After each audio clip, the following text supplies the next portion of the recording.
We've got the official 5 players in the starting lineup announced for the Call of Duty Dallas franchise. First things first, right? When you look at this team from the top down, I like what they've got going, right? Clayster, Crimsix, Illy, Shotzi, and Hook. When you look at these players lined up, I almost feel as if there is a subconscious split, right? You talk about the veterans in both Clayster and Crimsix, 4 world championships, a total of 47 major championships, 48 if we're including Frag Cup combined.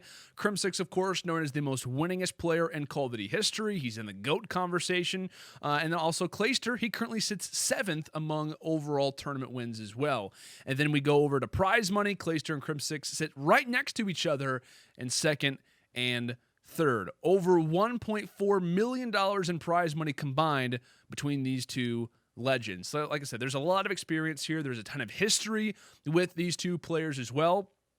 And when you look at the two contributing parties of new school versus old school, it really will be a totally different vibe, because this isn't just vets working with young talent. This is literally Call of Duty royalty, legends, figureheads amongst the Call of Duty space who have 2 decades combined worth of experience now working with 2 rookie players. And I have to kind of preface both of these things, because these aren't just ordinary rookie players, right? It's important to mention that Illy, it's easy to make the direct comparison to him. We all want to say, oh, he's very much like Simp. But in terms of mentality, in terms of preparation, I think that he has an excellent mind for the game, much like Simp does. And much like Simp, he also is very mature for his age, which I think will carry over incredibly well. And in the interview that I actually had with Illy, I asked him about, kind of having veterans working with these 2 players in particular. And his major thing was, this is the most important thing, right? There is so much that can be learned from these 2 particular guys. That is what I'm most looking forward to.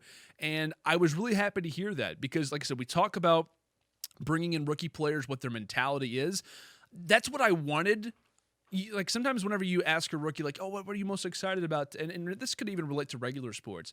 But that was the answer that I wanted to hear, not that the answer that I thought that I would hear. And so for him to pretty much just go out and say, yeah, that's the one thing that I'm probably most looking forward to, is grinding and working with these 2 guys in particular to teach myself how to be the best player that I possibly can be. That was exactly what I wanted to hear. And I think that speaks volumes to the level and the preparation that he's feeling coming into what will be a very anticipated rookie season. And speaking of rookies, of course, in terms of Shotzi, he's been known as an incredibly gifted mechanical player.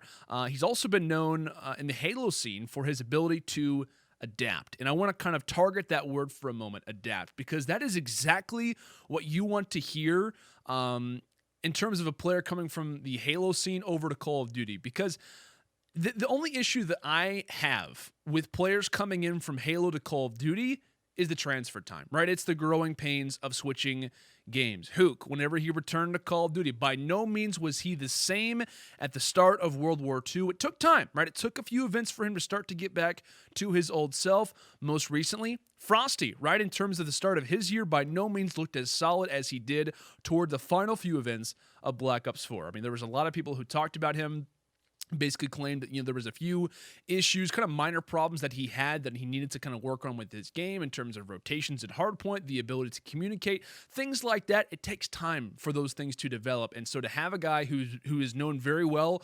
amongst the Halo community to adapt, that's the key word that I'm sure the Dallas franchise wants to be hearing. So you'd like to imagine the same thing will most likely happen with Shanti, but I think for Dallas, as much practice as you can hammer in this guy, the better, right? Get this guy playing, learning, communicating as early as possible, because in my eyes, he is the piece. He is the guy that will make this team a true contender. And we know he's incredibly gifted, right? That's not to be doubted, right? We talked about in previous segments, is it worth the risk? I think it is, because he has a track record. It's not as if this is some random guy that we've never heard of before. He has won multiple times in Halo. One of those wins of the 5 happens to be a Halo World Championship, which brings this team's console world championship number up to 5. But how fast can he kind of get over those growing pains? And what is his skill ceiling? That's what we're going to have to kind of find out. Will it be more of a time cruncher? Like, is it going to take a decent amount of the season to really get up to his standard, or is it going to be a very quick, kind of transfer period, much like we've seen with guys like Formal, who, like I said, it's a very elite group who had the ability to transfer over and instantly start to gravitate toward this game. And what's nice about him is that not only will Shotzi and Illy at the same time have to work with veterans, which is going to be great, but one of those guys happens to be Clayster, right? Who worked with 2 rookies in Simp and Abizi and won a world championship last season. So he has experience doing this exact same thing. He's working with Illy, who I think is very comparable to Simp. And then you could argue based off of how certain roles will play out. I asked Illy, if there were to be an entry role in Modern Warfare, who would that be? He said probably Shotzi. That's exactly what Abizi played last season. So if you have 2 guys who at least their identity kind of matches up in the same capability, that could work very well for someone like Clayster, who has worked with 2 rookies, and if he can work with guys that are very similar, that would obviously pay off very well. And then in terms of Crimsix, right? Well, he has a ton of experience last season working with young players, much like Dashy in Black Ops 4. And I want to I know we've talked about a lot of things, but I want to focus on Crimsix specifically, as he's the player we've talked the least about, as he was pretty much saved for the last in terms of the announcements. But I feel like so many announcements, and I mentioned this before, but I feel like so many announcements throughout franchising have really dwarfed what is the overall feeling of these moves. Like, I think that they honestly aren't getting as much highlight as they deserve, and it's so difficult because literally we're seeing announcements happen day after day, week after week. We're seeing these huge announcements that just change the entire landscape of how Call of Duty works.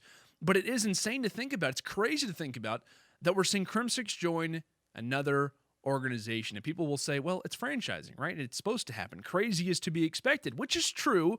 Now, the reason why I use the term crazy is throughout Crim's long and successful career, this will be his, in total, 4th organization. Realistically, 3rd if you want to be technical, mostly because of the Cole/EG kind of swap that was made. The team obviously stayed the same during that process. But realistically, Crim has played for what will now be 3 teams. Cole/EG, Optic, and now Dallas.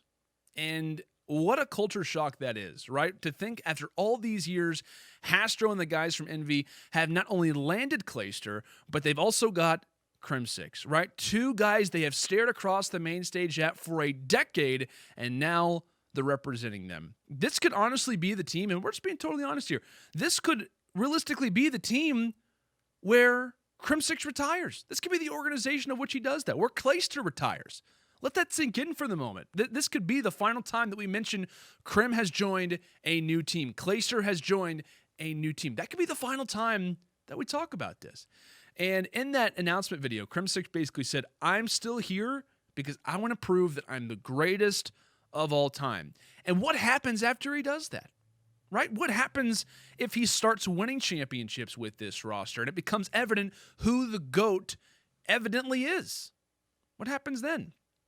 It really is unbelievable when you look at Call of Duty history and you think about how huge these changes are. And like I said, it's just one after another, week by week. Everything just gets flipped on its head. The entire life cycle of the way that Call of Duty has worked is just getting thrown around pretty much on the hour.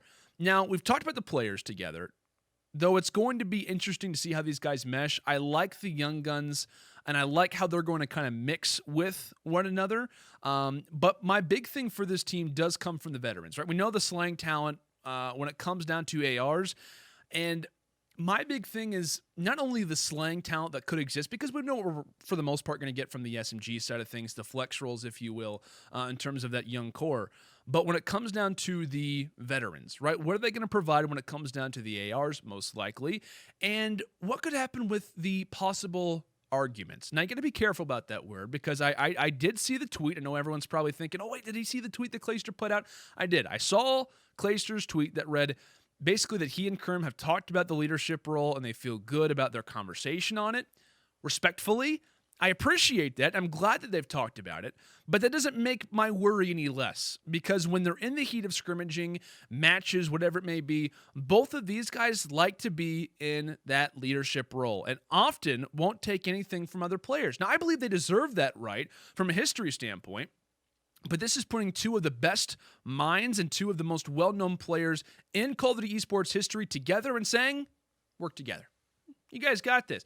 Both of them are going to think they're correct pretty much every time. And we've seen how that has kind of developed in roster after roster. And we know this from everyday life as well, right? We know this from regular sports. One leader, that's it.